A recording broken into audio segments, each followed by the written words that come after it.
Hello guys, welcome back to our YouTube channel Ships and Port. Today's news is oil tanker and bulk carrier collide off Cavite City. An oil tanker and dry bulk ship collided in waters off Cavite City, the Philippine Coast Guard, PCG, said Thursday. PCG personnel have responded to the collision of Japanese-owned tanker Rich Rainbow and IB Shipping's bulk carrier IB Alliance 3 nautical miles away from Cavite, said spokesperson Commodore Armand Balilo. According to Balilo, Coast Guard Station Cavite received a phone call around 9:50 hours on Wednesday regarding the incident and deployed its response team. Thai-flagged Rich Rainbow was loaded with gasoline, while IB Alliance, sailing under the flag of Marshall Islands, was loaded with coal, the PCG said.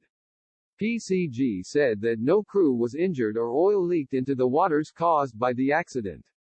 Puyo Kayun, the manager of the 2021-built 49,999 DWT Rich Rainbow, said the vessel came in contact with IB Shipping-owned 55,900 DWT bulker in Manila Bay at approximately 21.14 hours local time on April 7, 2021. It is said that the Rich Rainbow sustained hull damage above the water line and remains in a stable condition, with